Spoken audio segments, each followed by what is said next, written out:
हाँ, good morning बच्चों।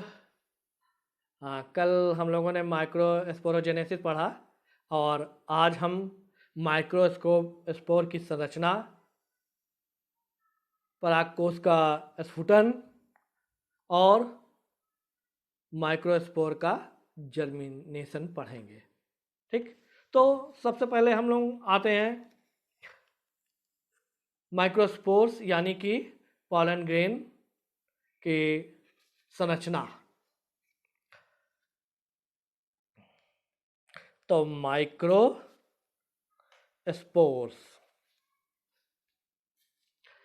Microspores ये प्रथम गैमीटोफाइट कोशिका होती है। ये जो है प्रथम गैमीटोफाइट कोशिका होती है। ये एक कोशिकी होता है।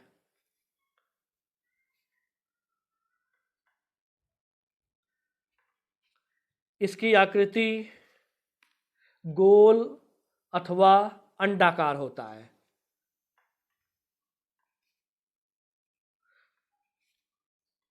अंडाकार और ये दोहरी भित्ति से दो द्वि स्तर की भित्ति से ढका रहता है। इसमें दो भित्ति का आवरण होता है, यानी कि दोहरे आवरण से ढका होता है। इसका जो बाहरी आवरण है, जिसे हम एक्साइन कहते हैं, बाह्य चोल, हिंदी में बाह्य चोल, ये मोटी, दृढ़ और खुरदुरा होता है।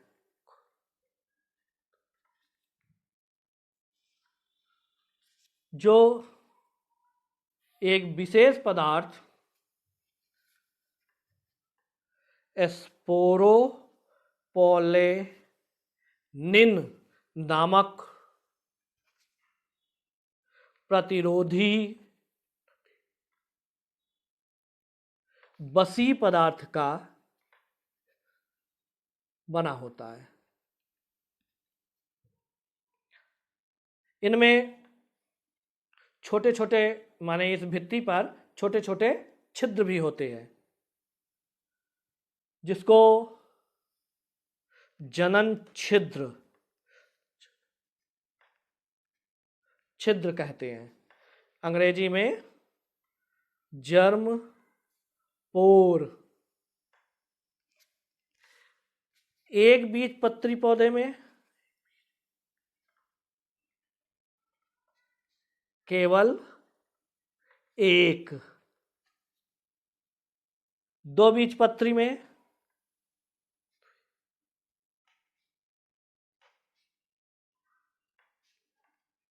तीन जनन छिद्र।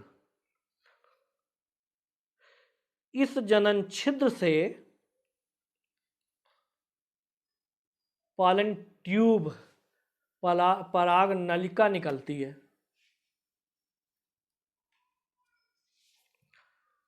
दूसरी भित्ति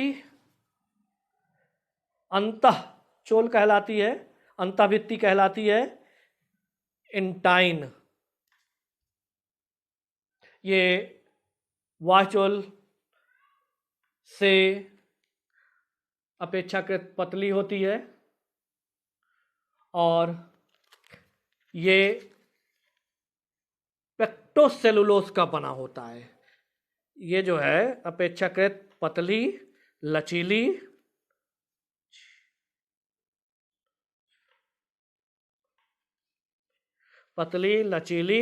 और पेक्टोसेलुलोज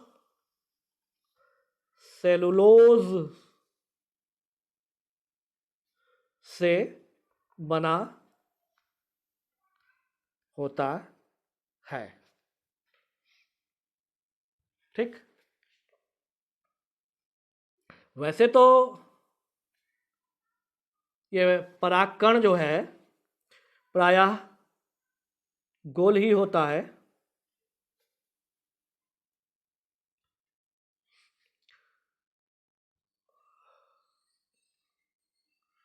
और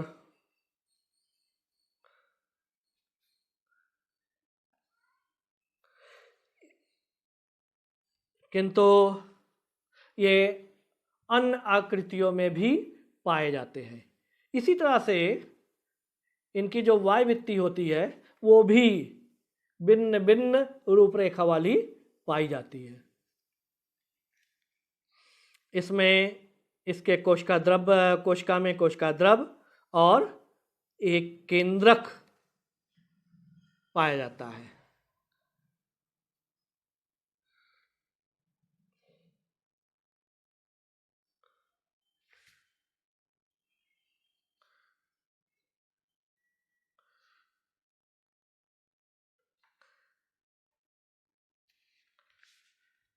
ये न्यूक्लियस, ये साइटोप्लाज्म,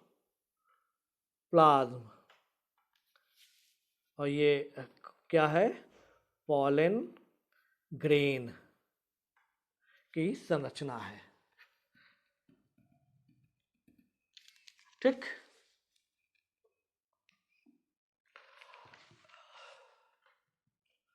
तो ये हो गया पॉलन ग्रेन की संरचना। स्पष्ट हो गया? दो भित्ति होती है, एक केंद्रक होता है। ठीक। अब जब पॉलन ग्रेन बन जाते हैं तो ये अलग अलग होकर के स्पोरेंजियम में बिखरे रहते हैं। अब डिहिसेंट ऑफ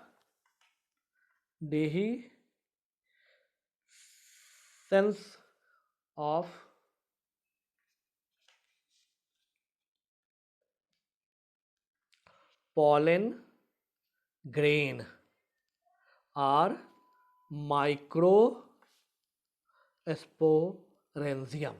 हाँ, डिहिसेंस माने इसका डिहिसेंस हो जाना, बिखरना, परागकोश से निकलना। तो वैसे तो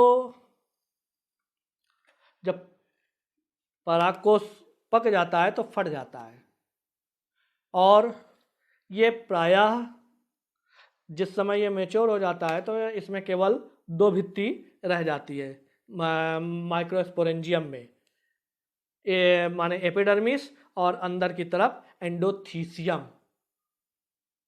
और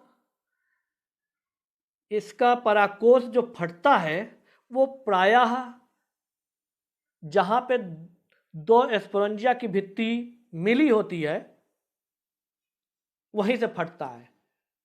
उस स्थान को स्टोमियम कहा जाता है, जैसा कि हमने बताया था, क्योंकि उस स्थान पर एंडोथीसियम की कोशिका भित्ति पतली होती है।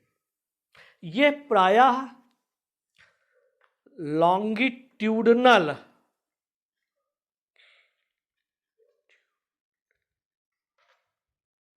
स्प्लिट के द्वारा फटता है, लॉन्गिट्यूडनल स्प्लिट के द्वारा फटता है। जैसे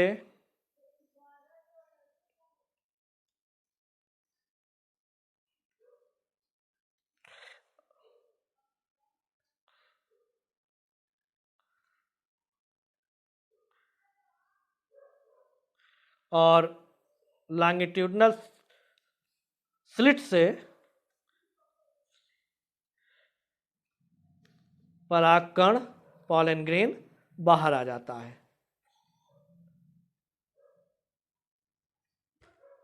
लेकिन कभी कभी ये एपिकल या टर्मिनल पोर्स या स्लिट से भी फटता है। कुछ में ये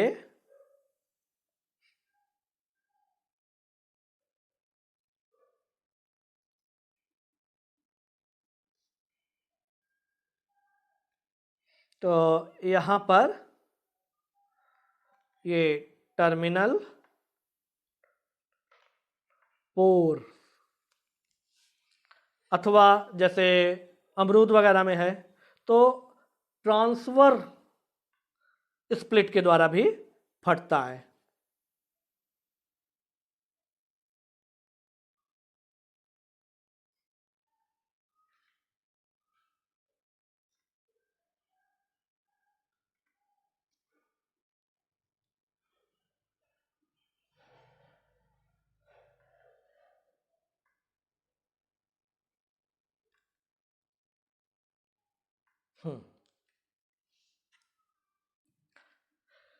या कभी कभी इसमें वाल्व होते हैं और उस वाल्व के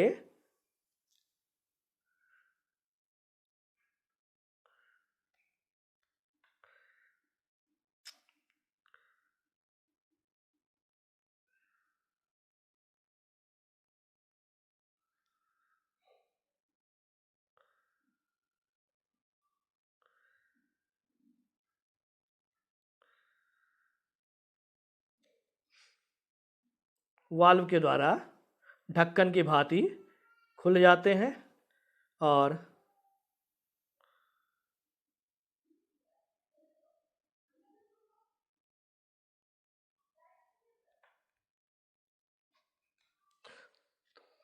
वाल्वुलर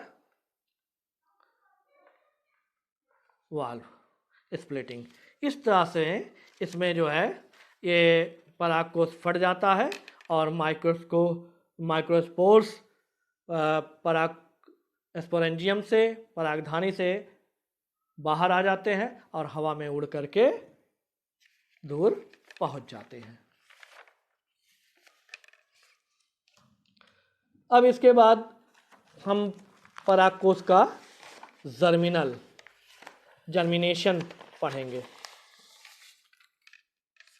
परागकोश का जर्मिनेशन, तो स्फुटन की प्रक्रिया, जैसा कि अभी आपने देखा कि 4 प्रकार के स्फुटन हो रहा है, तो ये स्फुटन की प्रक्रिया है एंड जर्मिनेशन। तो स्फुटन में क्या होता है कि आप अभी मैंने आपको बताया कि जब परागकोश परिपक्व हो जाता है तो उस समय केवल 2 भित्ति होती है, एपिडर्मिस और एंडोथीसियम। और फिर क्या होता है कि एंडोथीसियम की कोशिकाओं से जल निकल जाता है, जिसके कारण इस पर एक दबाव पड़ता है और जहां पर दोनों स्पोरेंजियम की वाल एक दूसरे से जुड़ी होती है वो अंदर की तरफ प्रेशर के कारण अंदर की तरफ मुड़ जाती है और जिसके कारण दोनों भित्ति वहीं से अलग हो जाती है। उस स्थान को ही स्टोमोडियम कहते हैं और परागकण उस स्टोमोडियम से बाहर आ जाता है। किंतु बाहर आने के पहले और वर्तिकाग्र पर पहुंचने के पहले ही इनमें जर्मिनेशन प्रारंभ हो जाता है। परागकण के साइटोप्लाज्म में स्थित केंद्रक पराग भित्ति की तरफ जा करके एक सूत्री विभाजन द्वारा विभाजित होकर के एक बड़ी वेजिटेटिव और ट्यूब न्यूक्लियस तथा दूसरी छोटी जनरेटिव केंद्रक का निर्माण करती है। कुछ समय बाद इस जनरेटिव केंद्रक के चारों तरफ कोशिका द्रव इकट्ठित हो जाता है और ये जनरेटिव सेल बना लेती है और अधिकांश में इसी अवस्था में परागकण का डिहिसेंस हो जाता है। परागकण का डिहिसेंस हो जाता है, लेकिन कुछ पौधों में परागकण के अंदर ही डिहिसेंस के पहले जनरेटिव सेल्स विभाजित होकर के दो मेल गैमीट बना लेते हैं और फिर ये परागण क्रिया द्वारा परागित होकर के वतिकाग्र पर पहुंच जाते हैं, जहां इनका शेष जर्मिनेशन की क्रिया होती है। तो ये परागकण का जर्मिनेशन यानी कि डिहिसेंस के पहले परागकण का जर्मिनेशन अधूरा ही होता है, जो वतिका पर पहुंचने के बाद ही इसकी जर्मिनेशन की प्रक्रिया पूरी होती है। जर्म ट्यूब से पॉलन ट्यूब निकलती है, उनमें आ जाता है और फिर इसके बाद आगे आगे वेजिटेटिव केंद्रक और उसके पीछे पीछे